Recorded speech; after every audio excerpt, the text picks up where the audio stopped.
നമസ്കാരം. കനത്ത മഴയാണ്. ഇതുപോലെ റോഡിന്റെ പല ഭാഗത്തും വെള്ളക്കെട്ടുകളുണ്ട്. അപ്പൊ ഇങ്ങനെ വെള്ളക്കെട്ടിലൂടെ ഓടിച്ചു വരുന്ന വാഹനങ്ങൾക്ക് സഹായമായി ഞങ്ങൾ റോഡരികിൽ നിൽക്കുമ്പോൾ പലരും ചോദിക്കുന്ന ഒരു ചോദ്യമാണ്, എത്രത്തോളം വാട്ടർ ലെവൽ ഉണ്ടെങ്കിൽ അല്ലെ വെള്ളത്തിന്റെ ഏത് ലെവൽ വരെ നമുക്ക് വാഹനം സുരക്ഷിതമായി ഓടിച്ചു പോകാൻ പറ്റും എന്നുള്ളത്. ഇതുപോലെ വെള്ളക്കെട്ടുള്ള സ്ഥലങ്ങളിൽ വാഹനം പരമാവധി ഇറക്കാതിരിക്കാൻ ശ്രദ്ധിക്കുക.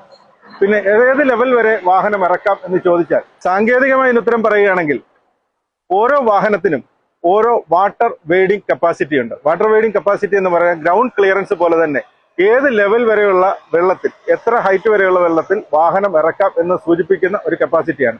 ഇത് വാഹനത്തിന്റെ മാനുഫാക്ചർ തന്നെ നമ്മളുടെ സർവീസ് മാനുവലിൽ രേഖപ്പെടുത്തിയിട്ടുമുണ്ട്. ഈ വാഹനത്തിന്റെ മാക്സിമം വാട്ടർ വെയ്ഡിങ് കപ്പാസിറ്റി അല്ലെ വെയ്ഡിങ് ഡെപ്ത് എന്ന് പറയുന്നത് 30 സെന്റിമീറ്റർ ആണ്. അപ്പോൾ ഈ വാഹനത്തിന്റെ 30 സെന്റിമീറ്റർ നമ്മൾ എടുക്കുകയാണെങ്കിൽ, തറനിരപ്പിൽ നിന്ന് 30 സെന്റിമീറ്റർ എടുക്കുകയാണെങ്കിൽ വാഹനം ഓടിച്ചുകൊണ്ട് പോകുവാൻ പാടുള്ളൂ.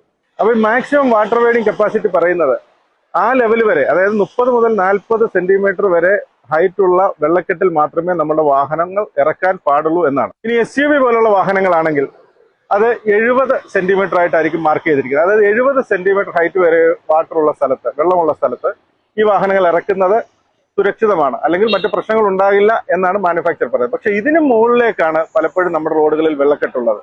അപ്പൊ അങ്ങനെയുള്ള വെള്ളക്കെട്ടുകളിൽ വാഹനം ഇറക്കുമ്പോൾ എന്തൊക്കെയാണ് നമ്മൾ ശ്രദ്ധിക്കേണ്ടത്? ഇപ്പൊ ഞാൻ ആദ്യം പറഞ്ഞ പോലെ ഇത്തരം വെള്ളക്കെട്ടുകളിൽ പരമാവധി വാഹനം ഇറക്കാതിരിക്കാൻ ശ്രദ്ധിക്കുക.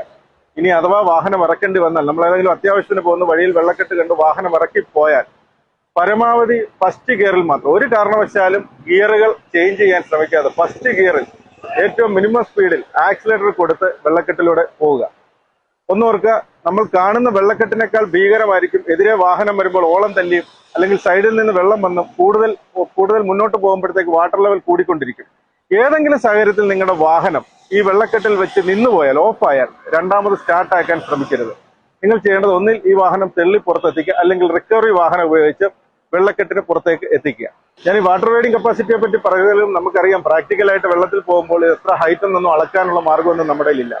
അപ്പൊ അതിന് ചെയ്യേണ്ടത്, നമ്മളുടെ വാഹനത്തിന്റെ വീലിന്റെ പകുതിക്ക് മുകളിൽ വെള്ളമുണ്ടെങ്കിൽ അത്തരം വെള്ളക്കെട്ടിലേക്ക് വാഹനങ്ങൾ ഇറക്കാതിരിക്കുക. കാരണം ഈ വെയ്ഡിങ് കപ്പാസിറ്റി നമ്മൾ നിർണ്ണയിക്കുന്നത് വാഹനത്തിന്റെ എയർ ഫിൽട്ടർ പ്ലേസ് ചെയ്ത സ്ഥാനവും വാഹനത്തിന്റെ ഇലക്ട്രിക്കൽ കമ്പോണന്റ് പ്ലേസ് ചെയ്ത ഹൈറ്റും ഒക്കെ വെച്ചിട്ടാണ്. അപ്പോൾ അതിന് മേളിലേക്ക് വന്നു കഴിഞ്ഞാൽ എഞ്ചിനിൽ വെള്ളം കയറാനും അല്ലെങ്കിൽ നമ്മൾ ഇലക്ട്രിക്കൽ കമ്പോണന്റ് ചീത്തയാകാനും ഒക്കെ സാധ്യത വളരെ അധികമാണ്. ഈ വെള്ളക്കെട്ടിലൂടെ ധാരാളം ആൾക്കാർ സാഹസികമായി വാഹനം ഓടിച്ചുകൊണ്ട് പോകുന്നത് ഞങ്ങളുടെ ശ്രദ്ധയിൽപ്പെട്ടിട്ടുണ്ട്. ദയവായി അത് ഒഴിവാക്കുക. ധാരാളം വാഹനങ്ങൾ ബ്രേക്ക് ഡൗൺ ആയും അപകടങ്ങൾ പറ്റിയും ഈ നിരത്തിൽ വെള്ളക്കെട്ടിന് അപ്പുറത്തേക്ക് മാറ്റി പാർക്ക് ചെയ്തിട്ടിട്ടുണ്ട്.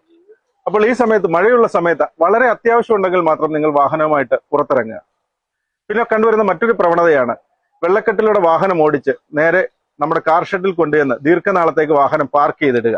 ഒരു കാരണവശാലും അങ്ങനെ ചെയ്യരുത്. കാരണം ഇങ്ങനെ ചെയ്തു കഴിഞ്ഞാൽ വാഹനത്തിന്റെ ബ്രേക്കുകളും മറ്റ് കമ്പോണന്റുകളും ഒക്കെ തുരുമ്പെടുക്കാനുള്ള സാധ്യത വളരെ അധികമാണ്.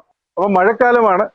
ഈ സമയത്ത് അനാവശ്യമായ യാത്രകൾ ഒഴിവാക്കുക. അത്യാവശ്യ കാര്യങ്ങൾക്ക് മാത്രം നിങ്ങളുടെ വാഹനം ഉപയോഗിക്കുക.